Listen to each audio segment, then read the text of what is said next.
नमस्कार बच्चों, स्वागत है आपका हमारे YouTube चैनल में। तो आज के इस वीडियो में हम पढ़ने वाले हैं पाठ 10 बूढ़ी काकी। तो ये जो कहानी है ना, इसको किसने लिखा है? प्रेमचंद जी ने लिखा है। इनका जन्म हुआ था 1880 लम्ही उत्तर प्रदेश में और इनकी मृत्यु हुई थी 1936 वाराणसी उत्तर प्रदेश में। अब यहाँ पर देखिए गद्य संबंधी देख लेते हैं। तो प्रस्तुत कहानी के माध्यम से प्रेमचंद जी ने समाज में व्याप्त वादा खिलाफी, वृद्धों के प्रति तिरस्कार की भावना पर जोरदार प्रहार किया है। यह कहानीकार ने बुजुर्ग जनों के मन का मनोवैज्ञानिक विश्लेषण करते हुए उनके प्रति आदर भाव रखने हेतु प्रेरित किया है। तो चलिए हम इस कहानी को पढ़ते हैं और फिर समझते हैं। तो देखिए यहाँ पर क्या दिया है। बुढ़ापा बहुधा बचपन का पुनर्आगमन हुआ करता है। बूढ़ी काकी में जिह्वा स्वाद के सिवा और कोई चेष्टा शेष न थी और न अपने कष्टों की ओर आकर्षित करने के लिए रोने के अतिरिक्त कोई दूसरा सहारा ही। समस्त इंद्रियां, नेत्र, हाथ और पैर जवाब दे चुके थे।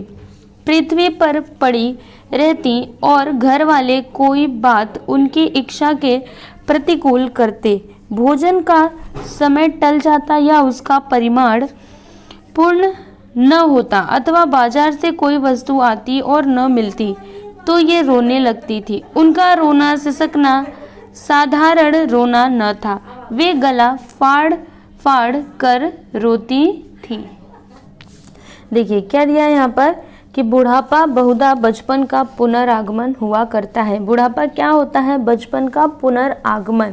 देखिए पुनरागमन का मतलब फिर से आगमन। जैसे बचपन में कैसे बच्चे होते हैं वैसे ही जब आदमी बूढ़ा हो जाता है ना तो फिर से वो ऐसा लगता है कि वो बचपन में चला जाता है। जैसे छोटे बच्चे कैसे रोते हैं किसी भी चीज़ को खाने के लिए, अगर उन्हें नहीं मिलती है तो बुढ़ापे में भी यही होता है कि अगर कोई बूढ़ा आदमी है घर पे और बाजार से कोई चीज़ आए तो उनको ना दी जाए तो उन्हें कितना बुरा लगता है, होता है ना ऐसा। तो यहाँ पे जो प्रेमचंद जी हैं वो क्या बोल रहे हैं कि बुढ़ापा क्या होता है? बहुधा मतलब ज़्यादातर बचपन का पुनरागमन हुआ करता है। बूढ़ी काकी में जिह्वा स्वाद के सिवा और कोई चेष्टा शेष न थी और न अपने कष्टों की ओर आकर्षित करने के लिए रोने के अतिरिक्त कोई दूसरा सहारा ही। यहाँ पर जो प्रेमचंद जी हैं वो एक बूढ़ी काकी के बारे में बात कर रहे हैं कि बूढ़ी काकी में मतलब जो काकी थी वो कैसी हो गई थी? बूढ़ी हो गई थी। ठीक है, तो अब बूढ़ी काकी में जिह्वा स्वाद के सिवा मतलब जैसे कोई चीज़ खाते हैं तो हमें वो क्या लगती है? स्वादिष्ट लगती है। तो ये क्या हमारे कौन बताता है? ये जिह्वा ही तो बताती है कि ये स्वादिष्ट चीज़ है, जीभ ही तो बताती है ना। तो जो बूढ़ी काकी थी उनमें जिह्वा स्वाद के सिवा और कोई चेष्टा शेष न थी। मतलब वो बस क्या चाहती थी कि उनको बस खाना मिल जाए अच्छे से खाने के लिए, तो उनके पास और कोई इच्छा नहीं थी। ठीक है, और न अपने कष्टों की ओर आकर्षित करने के लिए रोने के अतिरिक्त कोई दूसरा सहारा ही। और अगर उनको कोई कष्ट होता था तो वो किसी से कह भी नहीं सकती थी। ठीक है, तो उनके पास दो ही रास्ते थे। कौन कौन से? एक तो अगर उन्हें कोई कष्ट होता तो वो बस रोती, रोने के अलावा उनके पास और कोई मतलब चारा ही नहीं था। वो रोती, किससे कहती? कोई सुनने वाला ही नहीं था।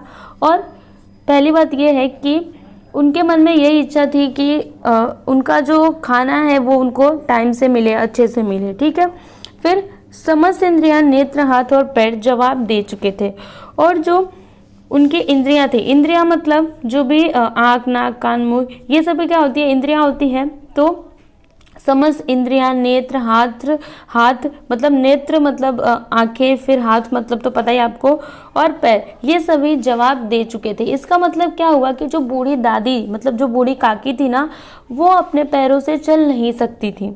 ठीक है, इसका मतलब यहाँ पे यही हुआ। जवाब दे चुके थे मतलब वो सभी क्या हो चुके थे? खराब हो चुके थे, अब वो चल नहीं सकती थी। पृथ्वी पर पड़ी रहती और घर वाले कोई बात उनकी इच्छा के प्रतिकूल करते। भोजन का समय टल जाता या उसका परिमाण पूर्ण न होता अथवा बाजार से कोई वस्तु आती और न मिलती तो ये रोने लगती थी।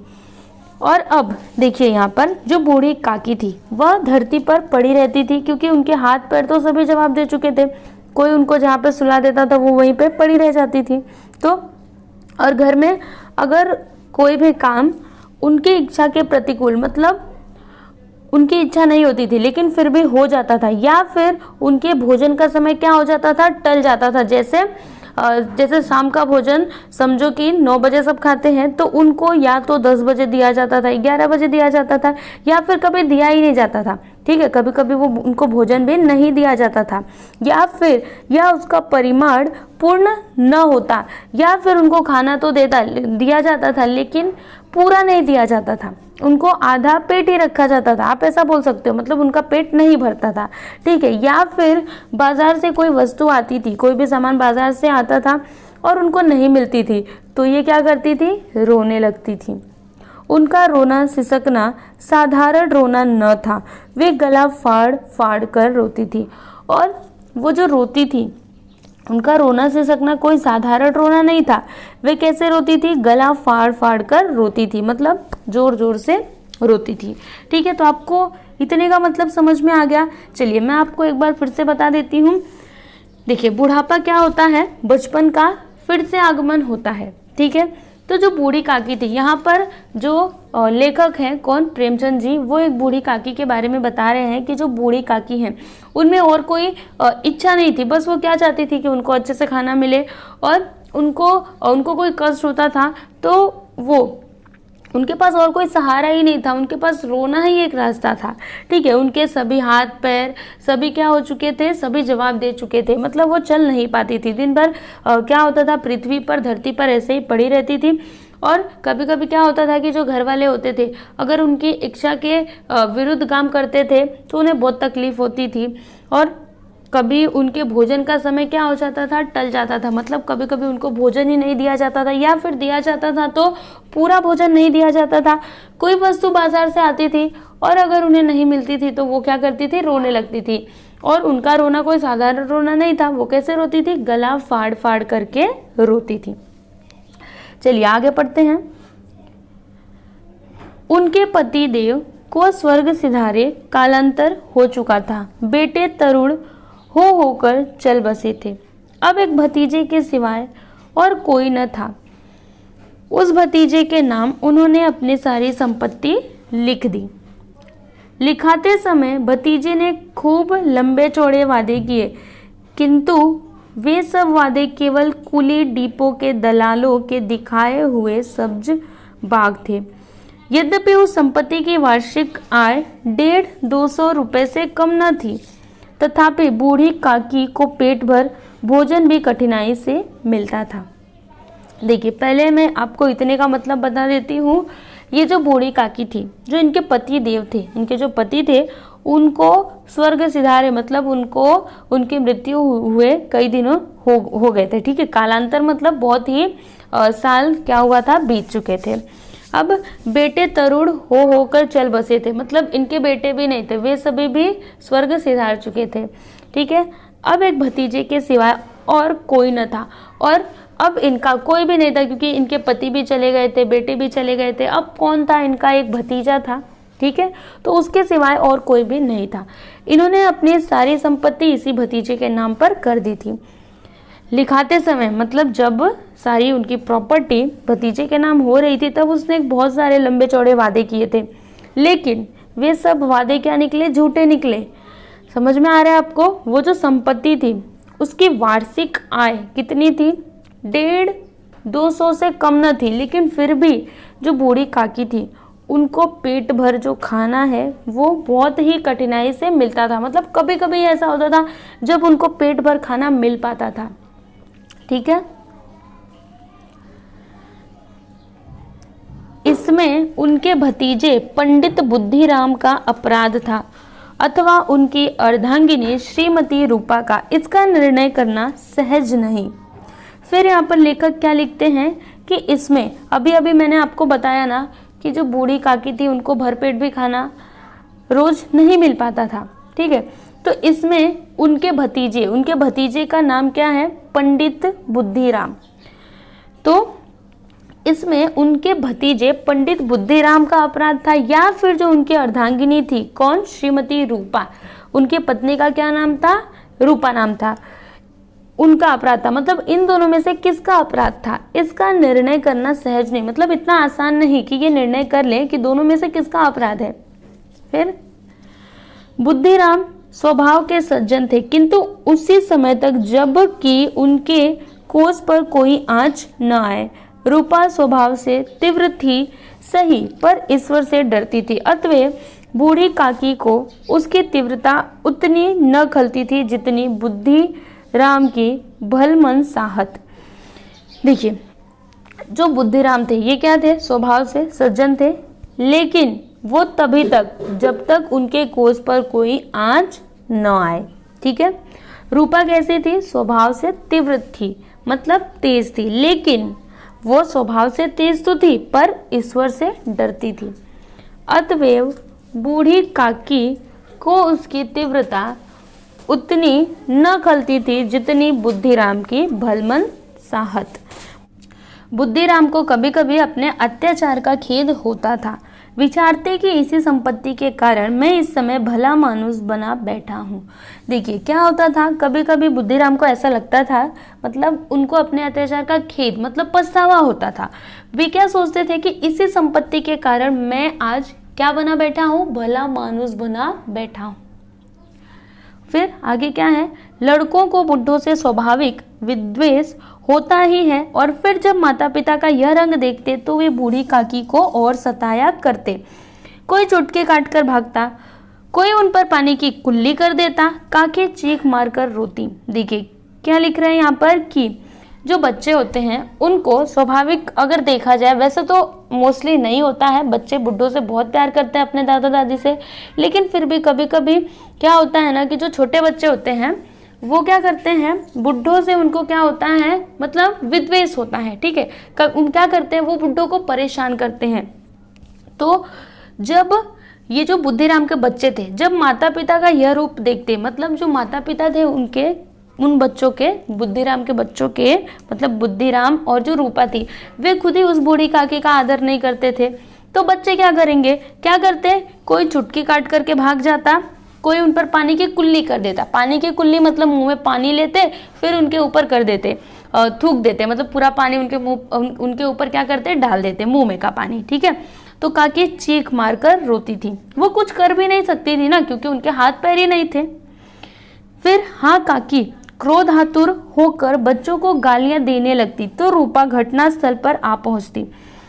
इस भय से काकी अपनी जिह्वा कृपाण का कदाचित ही प्रयोग करती थी। फिर वो जो काकी थी उनको गुस्सा तो बहुत आता था, और गुस्सा होकर के वो बच्चों को गालियां देने लगती, लेकिन तभी क्या होता, जो रूपा थी वो उस जगह पर आ जाती थी, और इस भय की वजह से जो काकी थी वो अपनी जिह्वा, मतलब वो जो गालियां देती थी ना, वो गाली नहीं देती थी। क्यों नहीं देती थी, रूपा के भय की वजह से, उसके डर की वजह से वो अपनी जिह्वा को रोक लेती थी।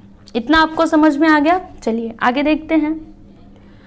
संपूर्ण परिवार में यदि काकी से किसी को अनुराग था तो वह बुद्धिराम की छोटी लड़की लाडली थी। लाडली अपने दोनों भाइयों के भय से अपने हिस्से की मिठाई चबैना बूढ़ी काकी के पास बैठकर खाया करती थी, यही उसका रक्षागार था। देखिए फिर यहाँ पर जो बुद्धिराम का परिवार था, उस परिवार में से काकी से अनुराग किसको था, मतलब काकी से प्यार किसको था, बुद्धिराम की छोटी लड़की लाडली थी, वो जो काकी को मानती थी। फिर जो लाडली थी वो अपने दोनों भाइयों के भय से, मतलब उसके दो भाई थे, उनके डर से वो क्या करती थी, जो उसके पास मिठाई या फिर चबैना, मतलब भुजा होता है ना खाने वाला, ठीक है, तो ये सारी जो चीज़ें रहती थी वो काकी के पास बैठ करके खाया करती थी। यही उसका क्या था, रक्षागार था। मतलब इसी की वजह से उसको ऐसा लगता था कि मैं काकी के पास बैठ करके खाऊंगी तो मेरे भाई मुझे कुछ कर नहीं पाएंगे, ये जो मैं खा रही हूँ वो ले नहीं पाएंगे। ठीक है, चलिए आगे देखते हैं। रात का समय था, बुद्धिराम के द्वार पर शहनाई बज रही थी। अब शहनाई क्यों बजती है, कोई उत्सव होता है तब बजती है, मतलब बुद्धिराम के घर पे जरूर कोई ना कोई उत्सव होगा, तभी तो शहनाई बज रही थी। आगे बढ़ते हैं। और गांव के बच्चों का झुंड विस्मयपूर्ण नेत्रों से गाने का रसास्वादन कर रहा था। और जो गांव के बच्चे थे उनका झुंड क्या कर रहा था? विस्मयपूर्ण नेत्रों से गाने का रसास्वादन कर रहा था। चारपाइयों पर मेहमान विश्राम कर रहे थे, मतलब जो भी मेहमान आए हुए थे वो क्या कर रहे थे? विश्राम कर रहे थे। और 2-1 अंग्रेजी पढ़े हुए नवयुवक इन व्यवहारों से उदासीन थे। वे इस गंवार मंडली में बोलना अथवा सम्मिलित होना अपनी प्रतिष्ठा के प्रतिकूल समझते थे। और आगे क्या दिया है कि जो 2-1 अंग्रेजी पढ़े हुए नवयुवक थे वो इन व्यवहारों से क्या थे? उदासीन थे, मतलब उनको अच्छा नहीं लग रहा था। ठीक है, वे इस गंवार मंडली में, क्योंकि गांव की सभी मंडली थी तो वो इस मंडली में, गंवारों की मंडली में बोलना या फिर सम्मिलित होना नहीं चाहते थे। आप इतना समझ गए? चलिए आगे पढ़ते हैं।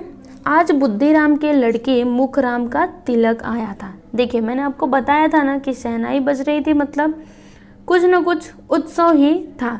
तो आज क्या हुआ था? आज बुद्धिराम के बड़े लड़के मुखराम का तिलक आया था। जैसे देखो तिलक आती है ना शादी के टाइम पे, जब शादी होने वाली रहती है तो उसके पहले क्या होता है? तिलक होता है। तो तिलक लड़की के घर से लड़के के घर पर जाता है। ठीक है, तो आज बुद्धिराम का जो बड़ा लड़का है, कौन है? मुखराम, उसका क्या आया था? तिलक आया था। ठीक है, और यह उसी का उत्सव था। घर के भीतर स्त्रियां गा रही थी और रूपा मेहमानों के लिए भोजन के प्रबंध में व्यस्त थी। और घर के भीतर मतलब घर के अंदर जो स्त्रियां थी वो गा रही थी। जैसे देखो जब तिलक आता है तो जो औरतें होती हैं वो घर में क्या करती हैं? गीत गाती रहती हैं। तो वैसे ही जो बुद्धिराम के घर के अंदर भी यही हो रहा था। जो स्त्रियां थी वो गा रही थी और रूपा क्या कर रही थी? मेहमानों के लिए भोजन के प्रबंध में व्यस्त थी, मतलब वो बिजी थी, वो मेहमानों के लिए भोजन का प्रबंध कर रही थी। भट्टियों पर कड़ा चढ़ रहे थे। और भट्टियों पर क्या चढ़ रहे थे? कड़ा चढ़ रहे थे। बड़े बड़े कड़ा होते हैं ना, जिसमें क्या होता है? खाना बनता है, कोई उत्सव होता है, शादी वगैरह। ठीक है, तब। और एक में पूड़ियाँ कचौड़ियाँ निकल रही थी, दूसरे में अन्य पकवान बन रहे थे। और एक में क्या हो रहा था? पूड़ियाँ कचौड़ियाँ बन रही थी, मतलब उसमें से निकल रही थी, और दूसरे में अन्य पकवान बन रहे थे। एक बड़े से हंडे में मसालेदार तरकारी पक रही थी। तरकारी मतलब क्या? सब्जी। ठीक है, घी और मसाले की सुधावर्धक सुगंध चारों ओर फैली हुई थी। और घी और मसाले की सुगंध जो थी वो चारों ओर फैली हुई थी। ठीक है, आप इतना समझ गए? चलिए आगे पढ़ते हैं। बूढ़ी काकी अपनी कोठरी में शोक में विचार की भांति बैठी हुई थी। यह स्वाद मिश्रित सुगंध उन्हें बेचैन कर रही थी। फिर जो बूढ़ी काकी थी वो कहाँ पर बैठी थी? अपने कमरे में ही बैठी थी। ठीक है, वो शोक में बैठी थी। यहाँ पे उत्सव चल रहा है लेकिन वो दुखी बैठी थी। और ये जो सुगंध चारों ओर फैल गई थी, ये सुगंध उन्हें क्या कर रही थी? बेचैन कर रही थी। मतलब उनको ऐसा लग रहा था कि मुझे ये खाना जल्दी से मिल जाए, है ना। कभी कभी खाने की खुशबू इतनी अच्छी होती है, हमें ऐसा लगता है कि हम खा लें। तो वो जो बूढ़ी काकी थी, आप सोचिए ना ज़रा, जिनको भरपेट खाना खाने को भी नहीं मिलता, कुछ नहीं मिलता, तो उनको जब ये सुगंध उनके पास गई होगी तो उन्हें कितना बेचैन कर रही होगी खाने के लिए, आप सोच सकते हैं। तो यही हो रहा था वहाँ पे। उसके बाद कैसे सुगंध है, अब मुझे कौन पूछता है, जब रोटियों ही के लाले पड़े हैं तब ऐसे भाग्य कहाँ की भरपूर पूड़ियाँ मिले। यह विचार कर उन्हें रोना आया, कलेजे में हुक सी उठने लगी, परंतु रूपा के भय से उन्होंने फिर मौन धारण कर लिया। फिर ये जो बूढ़ी काकी है वो मन में ही सोचती है, क्या सोचती है कि कैसे सुगंध है, मतलब कैसे सुगंध है, कैसे सुगंध है, अब मुझे कौन पूछता है। अब फिर ये बोल रही है अपने मन में ही कि अब मुझे कौन पूछता है, जब रोटियों के ही लाले पड़े, मतलब जब मुझे रोटियां ही नहीं मिलती तो फिर ये जो पूड़ियां हैं कचौड़ियां हैं ये मुझे कैसे मिलेंगी। फिर और इतना विचार करने के बाद उन्हें क्या आया, रोना आया, कलेजे में हुक से उठने लगी, मतलब उनको ना बहुत अंदर से बहुत बुरा फील होने लगा। लेकिन वो चाहती थी कि मैं कुछ बोलूं, मैं रोऊं, लेकिन फिर रूपा के भय से, रूपा के डर की वजह से वो शांत हो गई। फूल हम घर में भी सूंघ सकते हैं, परंतु वाटिका में कुछ और बात होती है। इस प्रकार निर्णय करके बूढ़ी काकी हाथों के बल सरकती हुई बड़ी कठिनाई में चौखट से उतरी और धीरे धीरे रेंगती हुई कढ़ा के पास आ बैठी। फिर क्या होता है, देखिए यहाँ पर क्या लिखा है कि फूल हम घर में भी सूंघ सकते हैं परंतु वाटिका में कुछ और बात होती है। अब यहाँ पे जो बूढ़ी काकी है ये क्या विचार कर रही हैं, यहाँ पर फूल की बात की गई है, लेकिन फूल से मतलब क्या, ये खाने से है। चलिए मैं आपको बताती हूँ। जैसे देखो, फूल तो हम घर में भी सूंघ सकते हैं, जैसे एक फूल आप लेकर के आए उसको आप सूंघ सकते हो, लेकिन जब आप वाटिका में जाते हो, जब आप बगीचे में जाते हो तो वहाँ पे कोई और बात होती है। फूल तो आप घर पे भी सूंघ सकते हो, लेकिन जब आप वाटिका में जाओगे, बगीचे में जाओगे तो वहाँ पर कोई और बात होगी। वैसे ही जो खाने की सुगंध है वो दूर से बैठी बैठी तो ले रही थी अपने कमरे में, लेकिन फिर भी अगर वो उसके पास जाए, ऐसा उन्होंने विचार किया कि वहाँ पे अगर वो उसके पास जाए फिर उनको वो खाने को मिले तो और बात होगी। समझ में आया आपको? और इस प्रकार से निर्णय करके वे हाथों के बल सरकती हुई कठिनाई से, मतलब बहुत ही कठिनाई में चौखट से उतरी और धीरे धीरे रेंगती हुई कहाँ पर पहुंची, कढ़ा के पास आ पहुंची।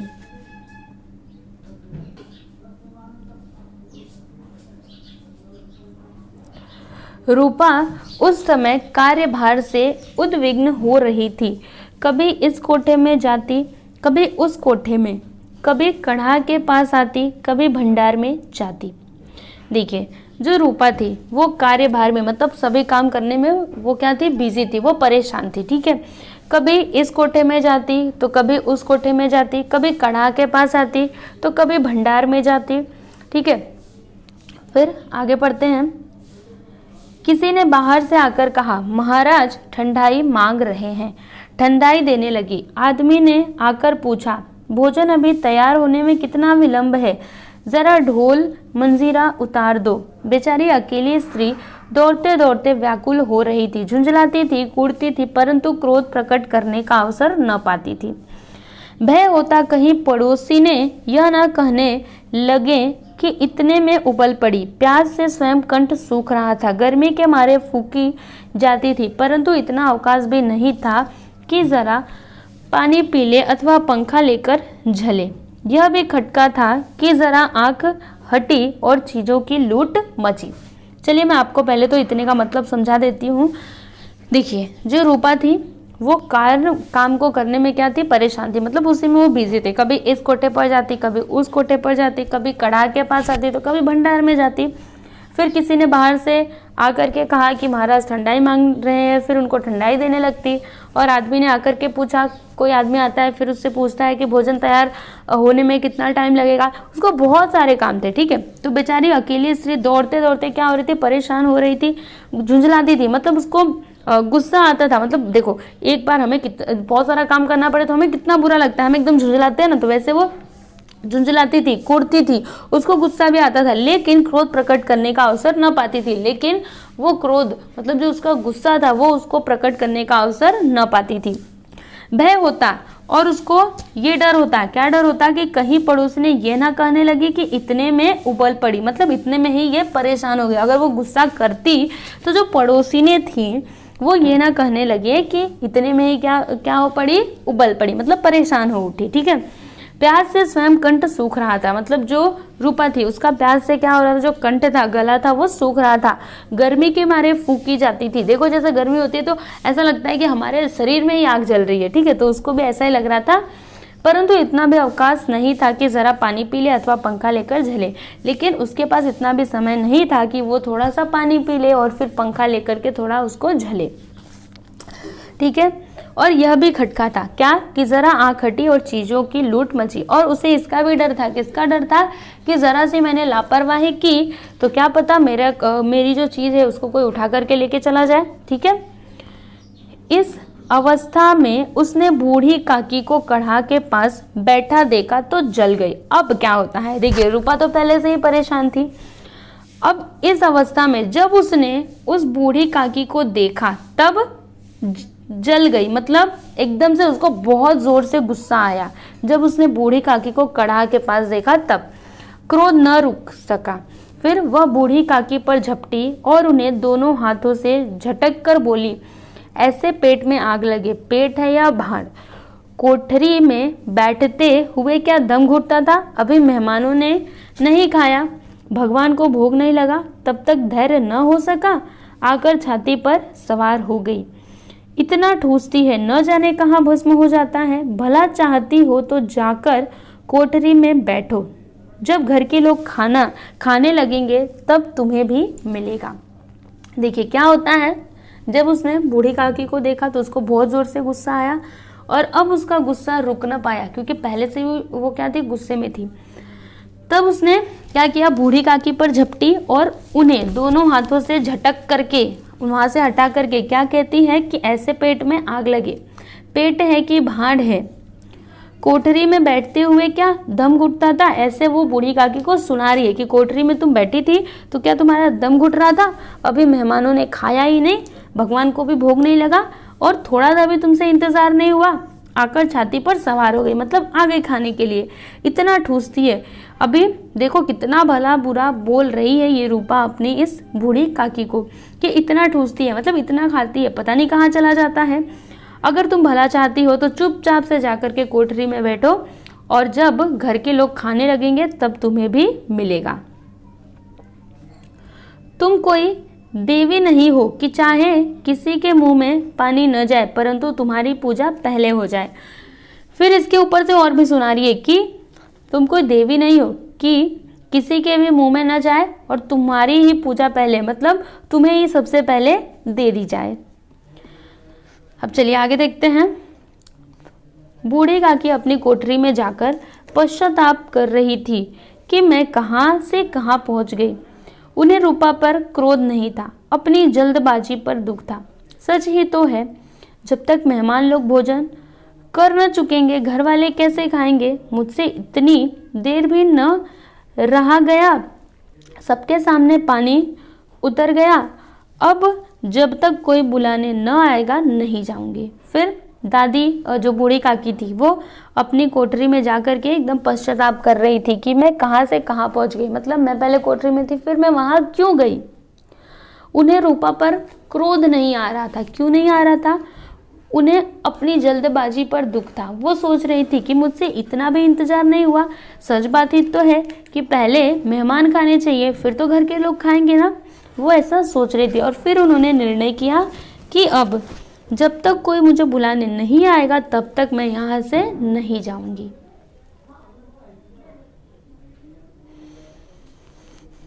मन ही मन इसी प्रकार का विचार कर वह बुलाने की प्रतीक्षा करने लगी और मन में ऐसा सोचने के बाद वो किसका इंतजार कर रही थी कि कोई उन्हें बुलाने आए और फिर उन्हें खाना मिले। ठीक है, उन्हें एक एक पल एक एक युग के समान मालूम होता था। धीरे धीरे एक गीत गुनगुनाने लगी। देखिए जो दादी थी काकी थी, वो क्या कर रही थी, वो सोच रही थी कि कोई मुझे आएगा बुलाने खाने के लिए, तो उनके लिए एक एक पल एक एक युग के समान गुजर रहा था। अब एक बात सुनिए, जब आपको खूब जोर से भूख लगी हो और अगर आपको 10 मिनट भी इंतज़ार करना पड़े तो आपको ऐसा लगता है कि कितना टाइम बीत गया। ठीक है, आपके सामने खाना पड़ा है, आपको भूख लग रही है बहुत जोर की, आपको 10 मिनट भी अगर बोला जाए तो आपको ऐसा लगेगा कि कितना ज़्यादा टाइम है। तो ऐसे बूढ़ी काकी को ऐसा लग रहा था एक एक पल उनको एक एक युग के समान मालूम होता था। धीरे धीरे वो एक गीत गुनगुनाने लगी, मतलब वो एक गीत गाने लगी कि कैसे भी करके मेरा टाइम पास हो जाए और मुझे खाना मिले। उन्हें मालूम हुआ कि मुझे गाते देर हो गई, क्या इतनी देर तक लोग भोजन कर ही रहे होंगे। किसी की आवाज़ सुनाई नहीं देती, अवश्य ही लोग खा पी कर चले गए, मुझे कोई बुलाने नहीं आया। अब देखिए यहाँ पर क्या होता है कि जो बूढ़ी काकी थी वो क्या कर रही थी, गीत गुनगुनाने लगी थी ना, तो उन्हें ऐसा मालूम हुआ कि उनको गाते बहुत ज़्यादा टाइम हो गया है। अब वो सोच रही हैं कि क्या इतनी देर तक लोग भोजन कर ही रहे होंगे, किसी की आवाज़ मुझे सुनाई नहीं देती, अवश्य ही सभी खा पी करके चले गए होंगे, मुझे कोई बुलाने नहीं आया। रूपा चिढ़ गई है, क्या जाने न बुलाए। फिर क्या बोल रही है कि मुझे अभी तक कोई बुलाने नहीं आया। रूपा चिढ़ गई है, मतलब रूपा मुझ पे क्या है, क्रोधित है। क्या पता कि मुझे बुलाने ही ना आए। सोचती हूँ कि आप ही आएंगी, वह कोई मेहमान तो नहीं जो उन्हें बुलाऊं। बूढ़ी काकी चलने के लिए तैयार हुई। देखिए फिर बूढ़ी काकी क्या सोच रही है कि रूपा चिढ़ गई है, वो मुझे बुलाने नहीं आएगी। फिर सोचती है कि मतलब ये बूढ़ी काकी सोच रही है कि मुझे ऐसा लगता है कि रूपा ये सोच रही होगी कि वो स्वयं ही आ जाएंगी, वो घर की ही तो है, मेहमान थोड़ी है कि मैं उन्हें जाऊं बुलाने, वो खुद ही आ जाएंगी। और फिर ऐसा सोचने के बाद बूढ़ी काकी चलने के लिए तैयार हुई। यह विश्वास कि 1 मिनट में पूड़ियाँ और मसालेदार तरकारियाँ सामने आएंगी उनकी स्वादेंद्रियों को गुदगुदाने लगा। उन्होंने मन में तरह तरह के मंसूबे बांधे। पहले तरकारी से पूड़ियाँ खाऊंगी, फिर दही और शक्कर से कचौड़ियाँ रायते के साथ मज़ेदार मालूम होंगी, चाहे कोई बुरा माने चाहे भला, मैं तो मांग मांग कर खाऊंगी। लोग यही ना कहेंगे कि इन्हें विचार नहीं। कहा करें, इतने दिन के बाद पूड़ियाँ मिल रही हैं तो मुंह जूठा करके थोड़े ही उठ जाऊंगी। देखिए फिर जो बूढ़ी काकी थी उनके मन में ये विश्वास था, उन्होंने ये निर्णय कर लिया ना कि अब मुझे जाना है, ठीक है, तो उनके मन में ये विश्वास था कि 1 मिनट में पूड़ियाँ और मसालेदार तरकारियाँ क्या होंगी, मेरे सामने आएंगी। और ये सोच करके ना उनको बहुत खुशी अंदर से हो रही कि हाँ मुझे अभी खाने के लिए मिलेगा। उन्होंने मन में तरह तरह के मंसूबे बांधे, मतलब उन्होंने पहले से ही प्लानिंग कर ली। कौन सी? कि पहले तरकारी से पूड़ियाँ खाऊंगी, मतलब पहले सब्जी से पूड़ी खाऊंगी, फिर दही और शक्कर से पूड़ियाँ खाऊंगी, उसके बाद क्या है, कचौड़ियाँ रायते के साथ मज़ेदार मालूम होंगी। और रायते के साथ क्या खाऊंगी? कचौड़ियाँ, वो मुझे बहुत ही मज़ेदार लगेंगी। वो मन ही मन में ऐसा सोच रही है। फिर क्या सोचती हैं कि चाहे कोई बुरा माने या फिर भला, मैं तो मांग मांग करके खाऊंगी। लोग यही ना कहेंगे कि इन्हें विचार नहीं, मतलब ऐसा ये सोच रही हैं। और कहा करे, इतने दिन बाद मुझे पूड़ियाँ मिल रही हैं तो फिर मुंह जूठा करके थोड़े ही उठ जाऊंगी, मैं तो भरपेट खाऊंगी। ऐसा कौन सोच रही है? बूढ़ी काकी सोच रही है। मेहमान मंडली अभी बैठी हुई थी। कोई खाकर उंगलियां चाटता था, कोई तिरछे नेत्रों से देखता था कि और लोग अभी खा रहे हैं या नहीं। कोई इस चिंता में था कि पत्तल पर पूड़ियाँ छूट जाती हैं, किसी तरह इन्हें भीतर रख लेता। कोई दही खाकर जीभ चटकारता था, परंतु दूसरा दोना मांगते संकोच करता था कि इतने में बूढ़ी काकी रेंगती हुई उनके बीच में जा पहुंची। देखिए क्या होता है कि मेहमान मंडली, जब बूढ़ी काकी ने निर्णय कर लिया कि मुझे बाहर जाना है, तब वो बाहर निकलने लगी। तब वो क्या देखती हैं कि मेहमान मंडली अभी बैठी हुई थी। कोई खा करके उंगलियां चाट रहा था, कोई अपने आसपास या फिर सामने बैठे हुए लोगों को तिरछे नेत्रों से देखता था कि कौन मतलब कौन कौन खा करके उठ गए, कौन कौन अभी खा रहे हैं, ठीक है। तो इसी के बीच क्या होता है कि जो बूढ़ी काकी है वह रेंगते हुए जो लोग थे ना जहाँ पे खाना खा रहे थे उनके बीच में जा पहुंची। कई आदमी चौंक कर उठ खड़े हुए और उस टाइम पे क्या हुआ, कई आदमी चौंक करके उठ करके खड़े हो गए, ठीक है। पुकारने लगे, अरे यह बुढ़िया कौन है, यह कहाँ से आ गई, देखो किसी को छू न दे। क्या हुआ, कई आदमी चौंक करके बैठ गए और फिर पुकारने लगे। क्या कहते हैं कि अरे ये बुढ़िया कौन है, यह कहाँ से आ गई, देखो किसी को छू न दे। देखिए ये जो मेहमान है ये भी इस बूढ़ी काकी का कितना अपमान कर रहे हैं।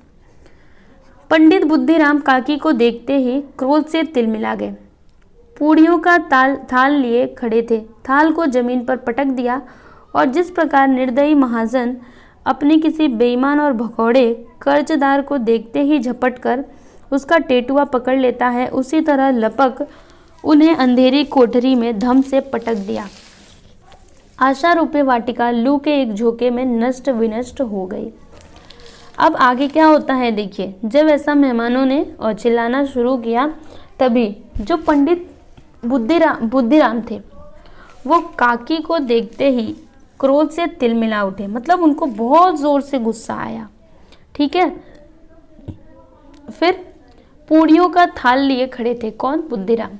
तो उन्होंने क्या किया, पूड़ियों के थाल को जमीन पर पटक दिया और जिस तरह से निर्दयी महाजन क्या करता है, जो उसके भगौड़े कर्जदार होते हैं उनका टेटुआ झपट करके पकड़ लेता है। उसी तरह से बुद्धिराम ने भी किया और बूढ़ी काकी को ले जा कर के अंधेरी कोठरी में धम्म से पटक दिया, वहां पर ले जा कर के उनको छोड़ दिया। ठीक है। आशा रूपी वाटिका लू के एक झोंके में नष्ट विनष्ट हो गई। मतलब देखो, जो आशा रूपी वाटिका थी, जैसे जो दादी थी बूढ़ी काकी थी, वो पहले से ये प्लानिंग कर रही थी कि पहले पूड़ियाँ खाऊंगी, फिर कचौड़ियाँ खाऊंगी रायते के साथ, ये सारी चीज़ें वो पहले से प्लानिंग कर रही थी। लेकिन जब बुद्धिराम ने उनके साथ ये व्यवहार किया तो जो उनकी आशा थी, उन्होंने जो पहले से आस लगाई थी कि हम मुझे अभी खाने को मिलेगा, वो सभी के सभी क्या हो गई, नष्ट विनष्ट हो गई। मेहमानों ने भोजन किया, घर वालों ने भोजन किया, परंतु बूढ़ी काकी को किसी ने न पूछा। सोचिए ये कितने दुख की बात है कि मेहमानों ने भोजन कर लिया, अच्छी बात है, मेहमानों ने किया, फिर घर वालों ने भी भोजन कर लिया, लेकिन उस बूढ़ी काकी को किसी ने भी नहीं पूछा। बुद्धिराम और रूपा दोनों ही बूढ़ी काकी को उनकी निर्लज्जता के लिए दंड देने का निश्चय कर चुके थे। उनके बुढ़ापे पर, दीनता पर, हत ज्ञान पर किसी को करुणा न आई थी। अकेली लाडली उनके लिए कूड़ रही थी।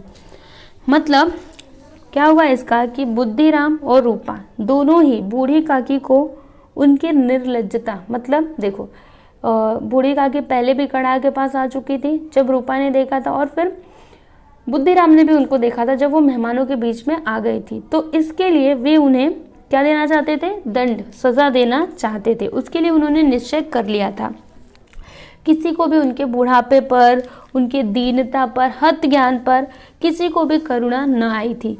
अकेली लाडली उनके लिए कुड़ रही थी, मतलब अकेले ही उसको परेशानी हो रही थी, उसको कष्ट हो रहा था। किसको, लाडली को।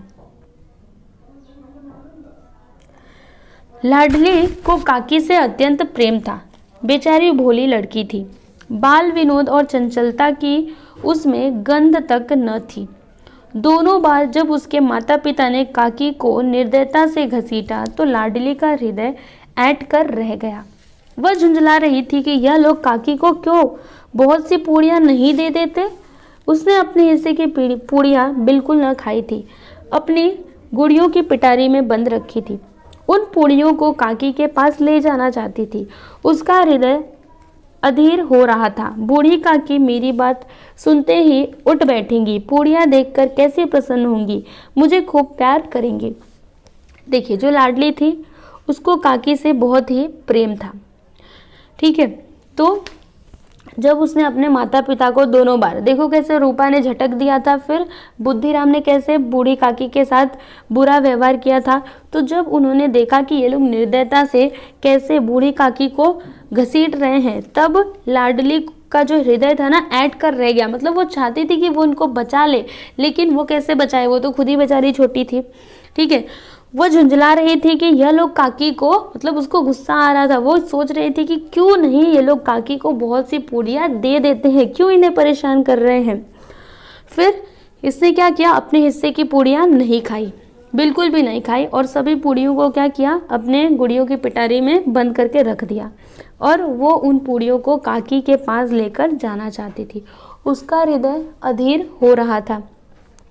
फिर बूढ़ी, वो क्या सोच रही थी कि बूढ़ी काकी मेरी बात जब सुनेंगी, मैं पूड़ियाँ लेकर के जाऊंगी, तब वो पूड़ियाँ देख करके बहुत ही प्रसन्न होंगी, खुश हो जाएंगी और मुझे खूब प्यार करेंगी। रात के 11 बज गए थे। रूपा आंगन में पड़ी सो रही थी। लाडली की आंखों में नींद न आती थी। काकी को पूड़ियाँ खिलाने की खुशी उसे सोने न देती थी। उसने पूड़ियों की पिटारी सामने ही रखी थी। जब विश्वास हो गया कि अम्मा सो रही है, तो अपनी पिटारी उठाई और बूढ़ी काकी की कोठरी की ओर चली। क्या होता है, रात के 11 बज गए थे, रूपा आंगन में पड़ी पड़ी सो रही थी, लेकिन लाडली को नींद नहीं आ रही थी। क्यों नहीं आ रही थी? क्योंकि वह काकी को पूड़ियाँ खिलाना चाहती थी। ठीक है, उसने पूड़ियों की पिटारी अपने सामने ही रखी थी, और जब उसे यह विश्वास हो गया कि अम्मा सो गई हैं, तब उसने क्या किया, अपनी पिटारी उठाई और बूढ़ी काकी की कोठरी की ओर चली। सहसा कानों में आवाज आई, काकी उठो, मैं पूड़ियाँ लाई हूँ। काकी ने लाडली की बोली पहचानी, झटपट उठ बैठी, दोनों हाथों से लाडली को टटोला और उसे गोद में बैठा लिया। लाडली ने पूड़ियाँ निकाल कर दी। देखिए क्या होता है, लाडली बूढ़ी काकी के कोठरी की ओर चल पड़ी थी। तो वहां पहुंचने के बाद उसने आवाज लगाई काकी को, क्या लगाई कि काकी उठो, मैं पूड़ियाँ लाई हूँ। तो काकी ने लाडली की आवाज को पहचान लिया और झटपट उठ बैठी। फिर उन्होंने क्या किया, लाडली को टटोला और उसे अपनी गोद में बिठा लिया। लाडली ने पूड़ियाँ निकाल कर दी। फिर क्या होता है आगे, काकी ने पूछा, क्या तुम्हारी अम्मा ने दी है? लाडली ने कहा, नहीं, यह मेरे हिस्से की है। काकी पूड़ियों पर टूट पड़ी। 5 मिनट में पिटारी खाली हो गई। लाडली ने पूछा, काकी पेट भर गया? देखिए क्या होता है, काकी क्या पूछती हैं, काकी ने लाडली से पूछा कि ये पूड़ियाँ क्या तुम्हारी अम्मा ने दी हैं? तो लाडली क्या कहती है, नहीं, यह मेरे हिस्से की है। तब क्या होता है, काकी पूड़ियों पर टूट पड़ी, मतलब वह पूड़ियाँ खाने लगी और 5 मिनट में ही उन्होंने पूरा का पूरा पिटारी खाली कर दिया। फिर लाडली पूछती है कि काकी पेट भर गया क्या? तब क्या होता है, जैसे थोड़ी सी वर्षा ठंडक के स्थान पर और भी गर्मी पैदा कर देती है, इसी भांति इन थोड़ी पूड़ियों ने काकी की क्षुधा और इच्छा को और उत्तेजित कर दिया था। बोली, नहीं बेटी, जाकर अम्मा से और मांग लाओ।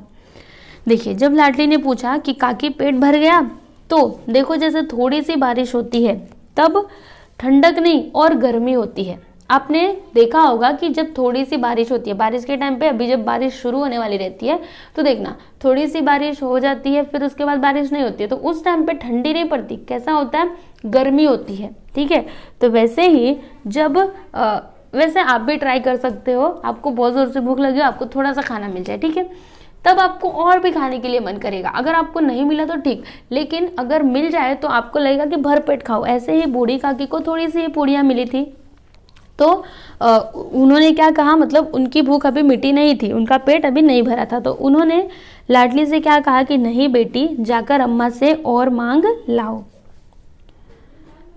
फिर लाडली ने कहा, अम्मा सोती हैं, जगाऊंगी तो मारेंगी। लाडली क्या कहती है कि काकी अम्मा सोती हैं, अगर मैं जगाऊंगी तो मुझे मारेंगी। काकी ने पिटारे को फिर टटोला, उसमें कुछ खुरचन गिरे थे, उन्हें निकालकर वे खा गई। बार बार होठ चाटती थी, चटकारे भरती थी। देखिए फिर क्या होता है कि जब इसने कहा कि जगाऊंगी तो मारेंगी, तब काकी जी ने क्या किया, पिटारी को फिर से टटोला। ठीक है, उसमें कुछ खुरचन गिरे हुए थे। जैसे देखो पूड़ी बनती है तो उसके कुछ खुरचन नीचे गिर जाते हैं ना, आप देखना जिसमें पूड़ियाँ छान करके रखते हैं ना, उसमें नीचे गिरा रहता है, तो वैसे ही उसके पिटारे में गिरे हुए थे, तो उन्होंने क्या किया, वो खुरचन निकाली और उसको खा गई। ठीक है, और बार बार होठ चाटती हैं, चटकारे भरती थी। समझ में आ रहा है आपको, मतलब बार बार होठ चाटती थी, चटकारे भरती थी, उनको ऐसा लगता था कि मुझे और पूड़ियाँ मिले। देखिए हृदय महसूस रहा था कि और पूड़ियाँ कैसे पाऊँ, वो बार बार सोच रही थी कि और पूड़ियाँ मुझे कैसे मिले। फिर संतोष सेतु जब टूट जाता है तब इच्छा का बहाव अपरिमित हो जाता है। मत वालों को मद का स्मरण करना उन्हें मदांग बनाता है। काकी का अधीर मन इच्छा के प्रबल प्रवाह में बह गया। उचित और अनुचित का विचार जाता रहा। वे कुछ देर तक उस इच्छा को रोकती रही। सहसा लाडली से बोली, मेरा हाथ पकड़कर वहां ले चलो जहां मेहमानों ने बैठकर भोजन किया है। देखिए क्या होता है, काकी को बार बार ऐसा लग रहा था कि मुझे और पूड़ियाँ मिले। वो सोचती कि चलो जाने दो, ठीक है, सुबह पे मैं खा लूँगी, लेकिन फिर मन में उनके यही बार बार आता कि नहीं, मुझे चाहिए तो चाहिए। ठीक है, तो फिर आखिर में क्या होता है, उनके मन से उचित और अनुचित का विचार चला गया। उन्होंने वो कुछ देर तक तो अपनी इच्छा को रोकती रही कि नहीं ठीक है, जितना मिला उतना ठीक है, इसी में संतोष करना चाहिए, लेकिन फिर भी जब ऐसा नहीं हो पाया तो उन्होंने लाडली से कहा, क्या कहा कि मेरा हाथ पकड़कर वहां लेकर चलो जहां पर मेहमानों ने भोजन किया है। समझ में आ रहा है आपको? अब आगे पढ़ते हैं।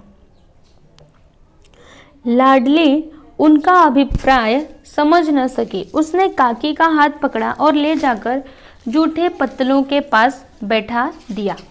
जो लाडली थी वो ये ना समझ पाई कि बूढ़ी काकी ऐसा क्यों बोल रही हैं कि जहाँ पे मेहमानों ने खाया है वहाँ पर लेकर चलो, क्योंकि वो अभी छोटी थी, उसको ये समझ में नहीं आया।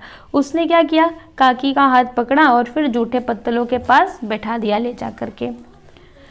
दीन सुधातुर हत ज्ञान बुढ़िया पत्तलों से पूड़ियों के टुकड़े चुन चुनकर भक्षण करने लगी। देखिए कितने दुख की बात है, जो बूढ़ी काकी थी वो क्या करने लगी, जो लोगों ने छोड़ा था खाना पत्तलों पर उसको चुन चुन करके भक्षण मतलब खाने लगी।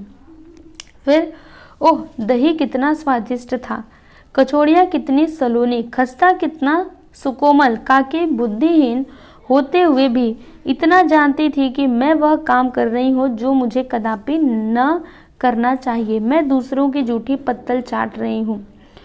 परंतु बुढ़ापा तृष्णा रोग का अंतिम समय है, जब संपूर्ण इच्छाएं एक ही केंद्र पर आ लगती हैं। बूढ़ी काकी में यह केंद्र उनकी स्वादेंद्रिया थी। देखिए बूढ़ी काकी क्या सोचती हैं कि ओह दही कितना स्वादिष्ट था, फिर कचौड़ियाँ कितनी सलोनी, खस्ता कितना सुकोमल। और काकी ये जानती थी कि वह जो काम कर रही हैं वो उन्हें कदापि नहीं करना चाहिए। वो क्या कर रही थी, दूसरों की जूठी पत्तल चाट रही थी। लेकिन बुढ़ापा क्या है, तृष्णा रोग का अंतिम समय है, जहाँ पर सभी इच्छाएं क्या हो जाती है, सभी इच्छाएं एक ही केंद्र पर आ लगती हैं। मतलब एक ही इच्छा होती है, बुढ़ापे में एक ही इच्छा होती है, कोई ना कोई एक ही इच्छा होगी। जैसे यहाँ पर बूढ़ी काकी की एक इच्छा जो थी वो किस पर केंद्रित थी, उनकी स्वाद इंद्रिया थी, मतलब उनको बस खाना चाहिए होता था। ठीक है, फिर आगे क्या होता है, ठीक उसी समय रूपा की आंखें खुली। और उसी टाइम पे क्या होता है, रूपा की आंखें खुलती हैं। उसे मालूम हुआ कि लाडली मेरे पास नहीं है। वह चौंकी, चारपाई के इधर उधर ताकने लगी कि कहीं नीचे तो नहीं गिर पड़ी। देखिए क्या होता है, उसी टाइम पे रूपा का जो आंख है वो खुलता है फिर, और उसे ऐसा मालूम हुआ कि रूपा उनके पास नहीं है। वह चौंक गई, फिर चारपाई के इधर उधर देखने लगी कि कहीं रूपा कहीं लाडली नीचे तो नहीं गिर गई है।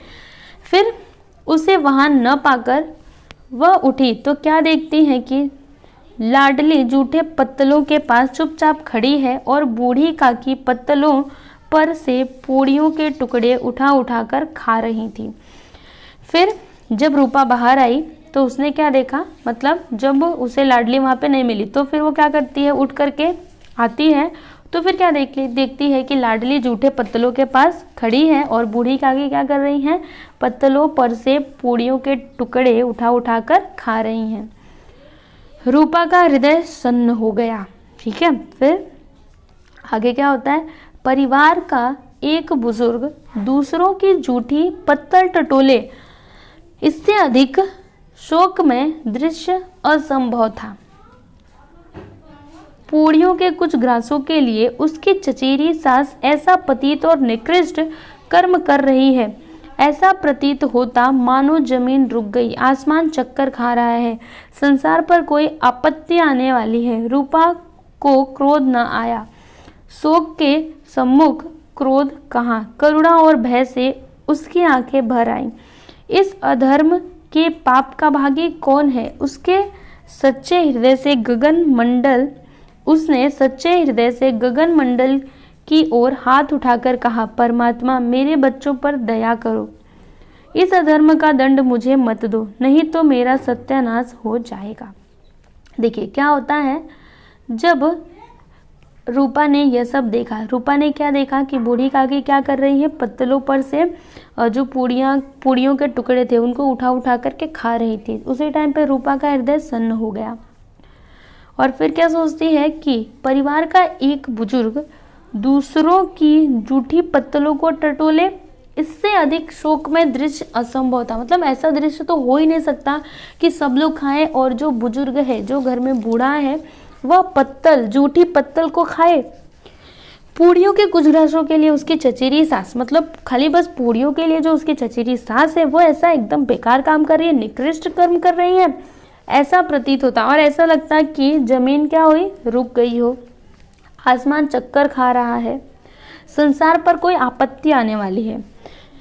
रूपा को क्रोध न आया, मतलब रूपा इस पर क्रोधित नहीं हुई, क्योंकि उसको दुख हो रहा था बहुत ही अंदर से कि मेरी वजह से आज ये जो बूढ़ी काकी हैं उनको ऐसे जूठन खानी पड़ रही है। फिर वो सोचती है कि इस अधर्म का भागी कौन, उसकी आंखों में आंसू आ गए और वो क्या सोच रही है कि इस अधर्म का भागी कौन, ये जो पाप मैंने किया है इसका भागी कौन।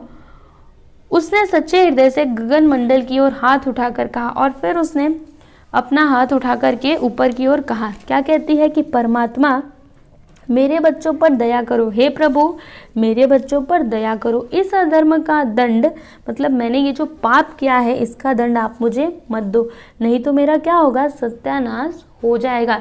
क्योंकि ये बहुत ही बड़ा अपराध है कि उसने सबको तो खाना खिलाया लेकिन जो घर में बूढ़ी काकी थी उनको खाने के लिए पूछा तक नहीं, और तो और जब वो खाने के लिए आई तो भी उसने उनको कुछ भी नहीं दिया था। रूपा को अपनी स्वार्थ परता और अन्याय इस प्रकार प्रत्यक्ष रूप में कभी न दिख पड़े थे। वह सोचने लगी, हाय कितनी निर्दयी हूँ, जिसकी संपत्ति से मुझे 200 रुपया वार्षिक आय हो रही है उसकी यह दुर्गति। हे मेरे कारण, हे दयामय भगवान, मुझसे बड़ी भारी चूक हुई है, मुझे क्षमा करो।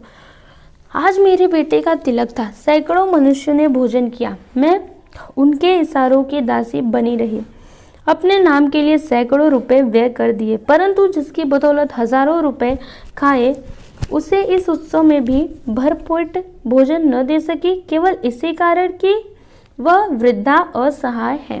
फिर जो रूपा थी उसको बहुत ही अंदर से बहुत ही उसको क्या हो रहा था, बुरा फील हो रहा था। ठीक है, उसे ऐसा लग रहा था कि मैं स्वार्थ में इतनी अंधी हो गई कि मैंने इस बूढ़ी काकी के बारे में भी नहीं सोचा, मैं कितनी निर्दयी हूँ, जिसकी संपत्ति की वजह से मुझे हर साल 200 रुपए मिलते हैं उसकी यह दुर्गति सिर्फ मेरी वजह से।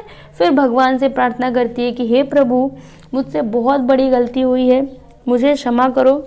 आज मेरे बेटे का तिलक था, सैकड़ों मनुष्यों ने भोजन किया, मैं उनको भोजन कराते रही, लेकिन फिर भी मैंने इस बूढ़ी दादी को नहीं पूछा। क्यों नहीं पूछा? इनको इस उत्सव में भी भरपेट खाना नहीं मिला। क्यों नहीं मिला? बस इसलिए क्योंकि वो बूढ़ी हैं, असहाय हैं, उनकी कोई मदद नहीं कर सकता। ठीक है, फिर आगे क्या होता है देखते हैं। रूपा ने दिया जलाया, अपने भंडार का द्वार खोला और एक थाली में संपूर्ण सामग्रियां सजाकर बूढ़ी काकी की ओर चली। फिर उसके बाद रूपा ने कंठावरुद्ध स्वर में कहा, मतलब बूढ़ी काकी के पास जाकर के उसने क्या कहा कि काकी उठो, भोजन कर लो, मुझसे आज बड़ी भूल हुई, उसका बुरा न मानना, मतलब आज मैंने बहुत ही बड़ी गलती कर दी, तुम उसका बुरा न मानना। परमात्मा से प्रार्थना कर दो कि वह मेरा अपराध क्षमा करे, और मैं तुमसे ये विनती करती हूँ कि तुम भगवान से ये प्रार्थना कर दो कि वह मेरे अपराध को क्षमा कर दे, मतलब मुझे माफ़ कर दे।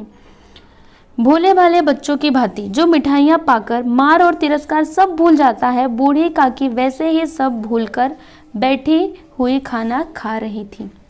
मतलब क्या हुआ उसका कि देखिए, जैसे छोटे बच्चे होते हैं उनको चाहे माँ कितना भी पीटती है, उनका कितना भी अपमान करती है, लेकिन अगर वह बाद में उसे माँ ही नहीं दूसरा कोई भी पिता हो चाहे और कोई भी हो उनको मारता है, पीटता है, फिर बाद में उसे उन्हें अगर मिठाई देता है तो वे खुश हो जाते हैं, सब कुछ भूल जाते हैं कि इन्होंने हमें परेशान किया था, हमें मारा था, सब भूल जाते हैं। वैसे ही जो बूढ़ी काकी थी वो सब कुछ भूल करके खाना खा रही थी। ठीक है, उनके एक एक रोए से सच्ची सदिच्छाएं निकल रही थी और रूपा बैठी इस स्वर्गीय दृश्य का आनंद लेने में निमग्न थी। और उसके बाद उनके एक एक रोए से क्या निकल रही थी? सच्ची सद इच्छाएं निकल रही थी, मतलब दुआएं निकल रही थी। ठीक है, और रूपा बैठी और रूपा बैठ करके ये जो स्वर्गीय दृश्य था इसका आनंद लेने में निमग्न थी, मतलब आनंद लेने में वो मग्न थी। ठीक है बच्चों, तो ये जो कहानी हमने यहाँ पर पढ़ी, इससे आपको क्या सीख मिली कि हमें बूढ़ों का आदर करना चाहिए। हमें ये नहीं समझना चाहिए कि वो असहाय है, एक्चुअल में वो असहाय ही होते हैं, लेकिन फिर भी आप उनका सहारा बनो ना, उनको असहाय क्यों छोड़ते हो। ठीक है, तो यहाँ पे शब्द संसार हम देख लेते हैं। सिसकना मतलब क्या होता है, सिसकी भरकर रोना। कुल्ली मतलब मैंने आपको बताया था ना, मुंह साफ करने के लिए उसमें पानी लेकर फेंकने की क्रिया। अनुराग मतलब प्रेम प्रीति। भगोड़ा मतलब भागा हुआ। मुहावरे गला फाड़ना मतलब शोर करना, चिल्लाना। और कलेजे में हुक उठना मतलब मन में वेदना उत्पन्न होना। ठीक है बच्चों, तो यहाँ पर हमने ये लेसन कंप्लीट किया। मुझे आशा है कि आप लोगों को अच्छा लगा होगा। तो बच्चों मिलते हैं हम अगले वीडियो में, तब तक के लिए नमस्कार।